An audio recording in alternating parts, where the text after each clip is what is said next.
Hoje é dia de voltar a falar sobre perguntas e respostas que eu faço lá no meu Instagram. Algumas dessas eu já respondi lá no meu Instagram e eu achei interessante trazer pra cá também.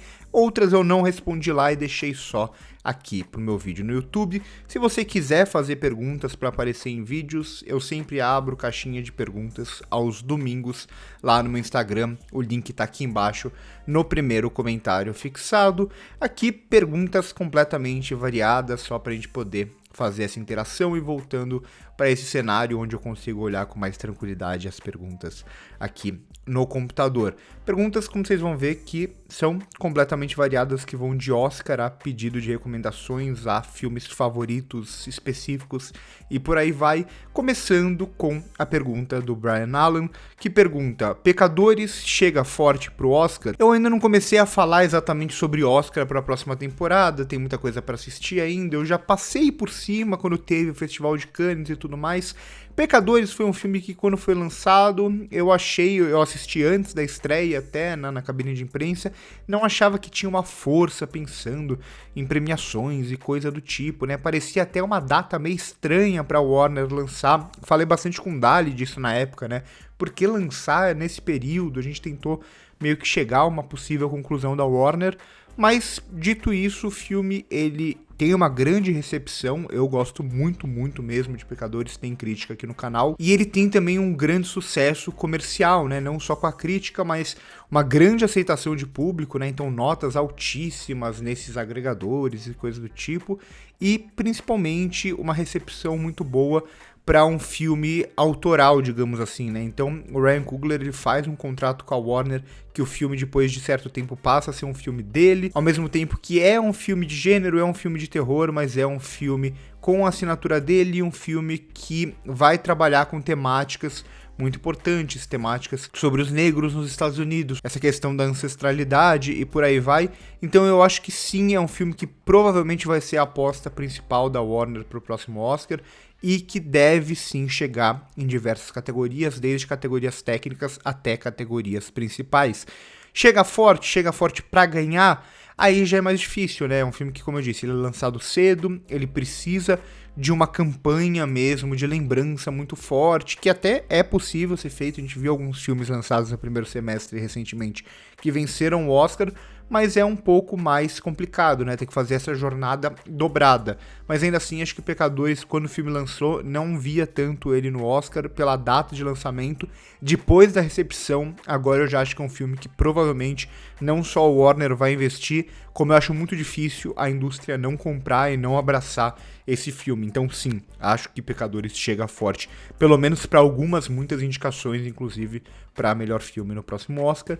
Só que tudo envolvendo o Oscar ainda é muito cedo, porque a maioria dos filmes ainda não foram lançados em festivais, a maioria dos filmes ainda não tiveram uma recepção do público, né? Só foram lançados em Cannes, por exemplo. Então, bastante cedo, a gente precisa esperar para ver como que esses filmes vão ser recebidos. E para fechar as perguntas sobre o Oscar, o Matheus Barnett pergunta: tenho uma grande confiança na indicação de ator no Oscar pro Wagner Moura e também em vitória no Globo de Ouro. Mais uma vez, muito cedo, não é porque aconteceu quando estou aqui, que aconteceu com a Fernanda Torres, que vai se repetir agora.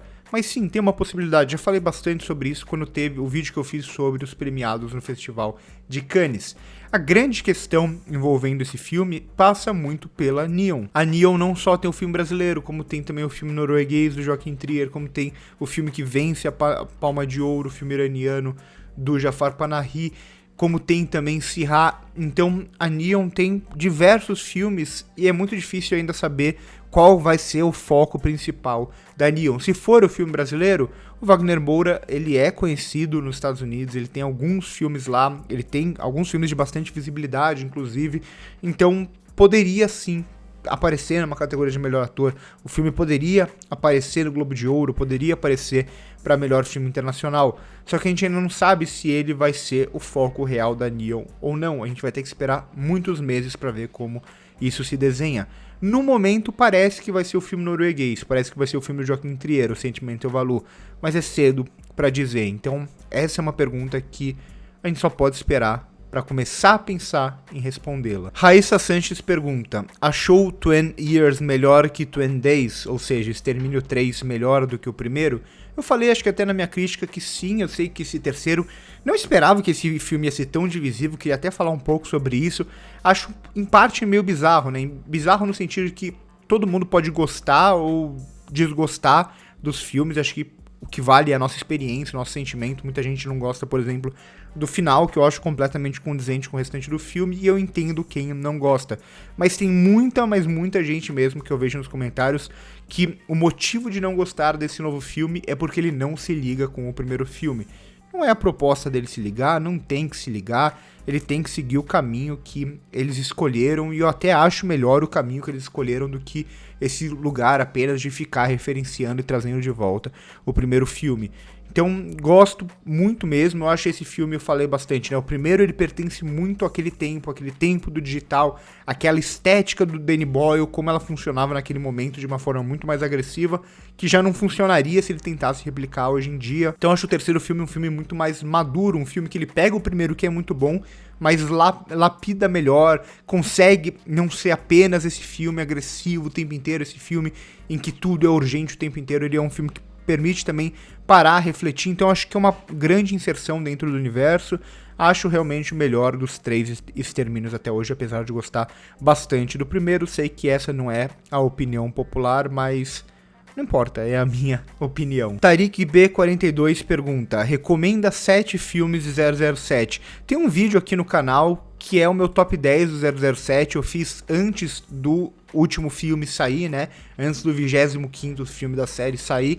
Talvez aquele entraria no meu top 10, seria a única alteração, mas se vocês quiserem, tem esse vídeo aqui no canal. Ainda assim, do ponto de vista de recomendação, eu posso refazer essa lista quando for sair um novo 007, que parece que ainda está um pouco distante. Mas dito isso, vou recomendar não 7, mas 8 filmes de 007, que são mais ou menos os meus 8 favoritos, né? Então eu vou pegar, na verdade, os 2 que eu mais gosto do Daniel Craig, vou pegar o que eu mais gosto do Sean Connery, vou pegar pelo menos um de cada um dos 007s e também tentar recomendar pelo menos 3 que não são tão lembrados como deveria. Então vamos em ordem de lançamento desses filmes. O primeiro, o Goldfinger. Na verdade eu poderia recomendar os 3 primeiros do Sean Connery, que eu acho os 3 primeiros muito bom, acho o quarto até que bom também, e aí depois acho que cai bastante os filmes do 007 com Sean Connery, que é um dos grandes, é um marco como 007, né? Ele enquanto 007 é o grande marco da franquia, ainda que os meus favoritos, meus 2 filmes favoritos ainda não sejam Goldfinger, que tá também no meu top 3. Seguindo, vamos para A Serviço de Sua Majestade. Esse filme do Lazenby é muito pouco lembrado, até porque ele como 007 é muito pouco lembrado, porque foi o único filme que ele fez. Não encaixou direito no personagem, mas o filme em si é muito bom, e o fato do 007 casar e tudo mais é uma coisa que aí sim volta algumas vezes na franquia. Eu adoro esse filme, acho um dos melhores 007s de todos. Pulamos para aquele então que mais tempo ficou na franquia, que é o Roger Moore. Roger Moore, eu falo que eu gosto até dele como 007, ele começa a virar meio que um 007 meio canastrão, começa a ficar meio velho pro papel, e eles começam a fazer um filme atrás do outro, tentando pegar o que tava fazendo sucesso naquele momento, né? Blaxploitation, Star Wars e por aí vai. Então é uma época do 007 que eles tentam surfar muito nas ondas. Eu gosto de um ou outro, não gosto da maioria, acho que como filmes, são filmes mais fracos do Roger Moore, que vão para esse lado mais canastrão mesmo, que o personagem tem aqui sob a versão dele. Mas o mais clássico, entre aspas, dos filmes dele, o mais cara de 007, que é O Espião que Me Amava, é muito bom. Então deixa também a recomendação, é um dos filmes que, se você tá querendo conhecer a franquia e não vai ver todos os filmes, O Espião que Me Amava é um que você precisa ver. Pulamos então para 2 também que ficam muito esquecidos, que são os únicos 2 do Timothy Dalton, que quem é mais fã purista, fã dos livros, fala, eu nunca li os livros, mas muita gente fala que esses são os mais parecidos realmente com o 007. Dos livros não posso afirmar isso ou não, mas a verdade é que eu gosto muito de Marcado para a Morte e Permissão para Matar. Adoro esses 2 filmes do Timothy Dalton, acho que são 2 filmes muito menos lembrados do que deveriam. Pulamos então para aquele que é um dos mais populares por ser o 007 de uma geração, que é o do Pierce Brosnan, que infelizmente o primeiro filme eu gosto bastante e recomendo, que é GoldenEye, mas infelizmente os 3 filmes seguintes dele são muito fraquinhos. Eu gosto muito dele enquanto 007, mas os filmes seguintes são bem fraquinhos. E para finalizar, os 2 filmes 007 que eu mais gosto são Cassino Royale e Skyfall. Então ficam aqui 8 recomendações, ficam as recomendações dos que eu considero os meus filmes favoritos, os melhores da franquia. Eu gosto também do último, do Daniel Craig, mas bem menos do que de Cassino Royale e Skyfall. Acho que já me estendi bastante nessa pergunta. O Edelson pergunta: Akira Kaurismäki é subestimado? Acho que merece mais reconhecimento. O Kaurismäki ele acaba ficando um pouco mais popular por uma cinefilia mais jovem, por conta do Folhas de Outono, que ganha prêmio em Cannes, que chega na MUBI depois. Mas é um diretor que ele já é muito celebrado em festivais, no Festival de Cannes, há muitas décadas, né? Um grande nome do cinema finlandês, talvez o grande nome, né, do cinema finlandês. É difícil responder essa pergunta, porque o que significa subestimado aqui? Ele não é tão popular, ele não vai furar essa bolha, dificilmente ele vai furar essa bolha, né? O Kaurismäki ele tem um estilo de encenação, um estilo de filme muito próprio, um estilo de filme que se diferencia muito do que é o mais comercial, que é o cinema hollywoodiano. Então dificilmente ele vai ser um diretor super conhecido, vai passar muito longe disso. Ao mesmo tempo, dentro da cinefilia, dentro da crítica que acompanha festivais, que acompanha o cinema para além do americano, ele é um nome bastante reconhecido. Poderia ser um pouco mais, é verdade, mas ainda assim ele é um nome bastante reconhecido. Então a gente tem que pensar até nesse termo subestimado, o que ele significa aqui. Porque não sei se eu acho ele subestimado dentro de quem acompanha o cinema dele, mas ele nunca vai conseguir ter uma expansão muito grande, porque o cinema dele não é um cinema com a cara do cinema mais comercial. Então a gente tem essa dominância do cinema hollywoodiano, e todo cinema que se diferencia muito disso, ou que foge muito disso, dificilmente vai ter um apelo, dificilmente vai chegar para o público.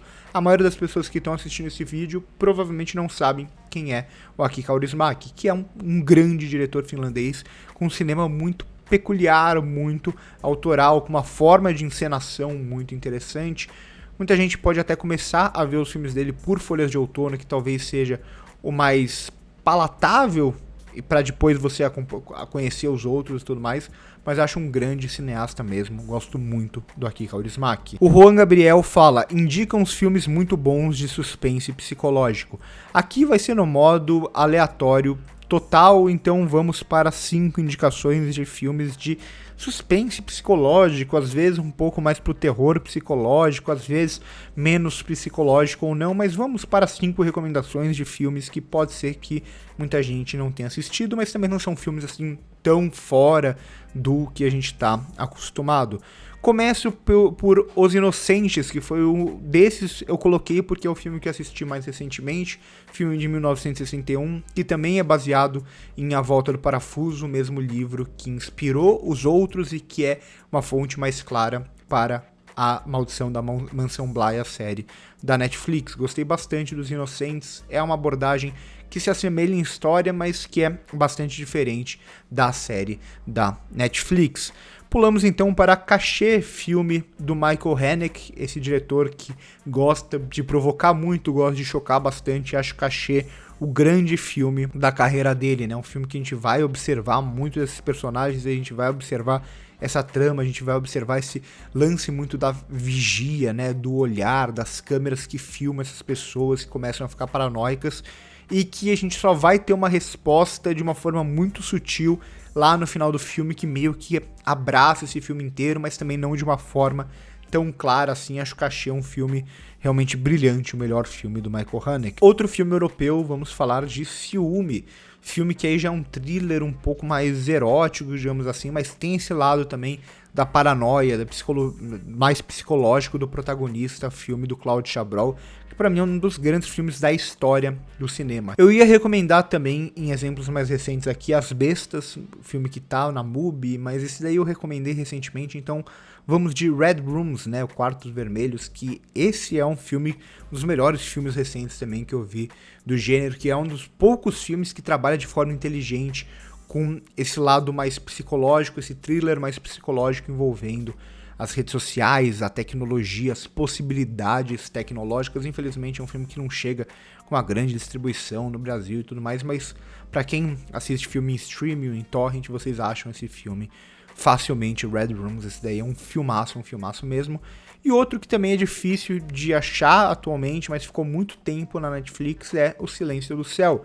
Filme brasileiro que tem também uma premissa já muito boa, e aí entra numa espiral meio Hitchcockiana, psicológica, desse homem que vê a esposa dele ser estuprada, só que ele acaba não fazendo nada, ele não reage, ele age de forma covarde, e aí muito do que vem a seguir é justamente ela não sabendo o que ele viu e ele não falando pra ela que ele viu. Então, um grande filme brasileiro, O Silêncio do Céu, e fecho aqui essas 5 recomendações. E fecho esse vídeo de perguntas e respostas com a pergunta do Dante M. Queiroz, que ele pergunta: já leu alguma crítica que te fez mudar radicalmente a opinião sobre um filme?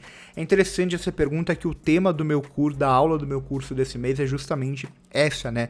A ideia da crítica como um lugar de percepção, de debate, de abrir o filme, da gente não simplesmente fechar apenas, às vezes, na nossa experiência ou nos nossos preconceitos com uma obra, mas a gente realmente debater sobre o filme, a gente ver novas visões e muitas vezes mudar de opinião também. Uma coisa menos rígida, digamos assim.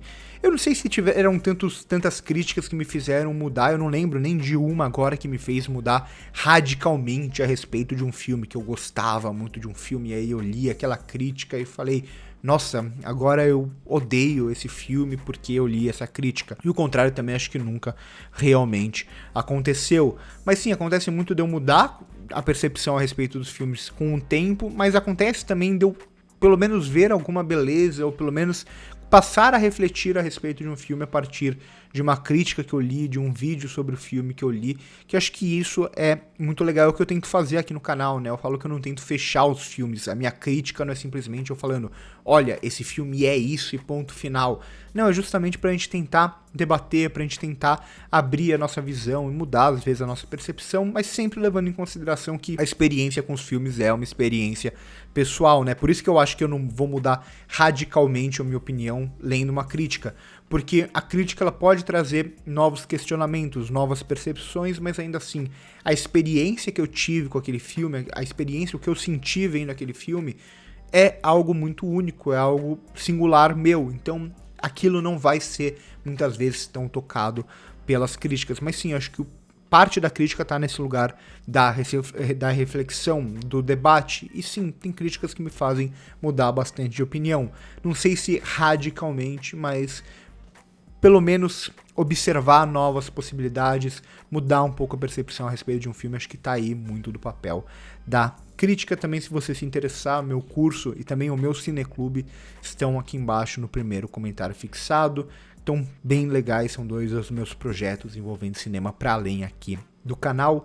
Por mais que o Cineclube seja um cineclube do canal, né? Cineclube 16mm. Então por hoje é isso. Espero que vocês tenham gostado do vídeo. Mande perguntas lá de domingo no Instagram, que elas podem aparecer aqui em algum momento do mês que vem.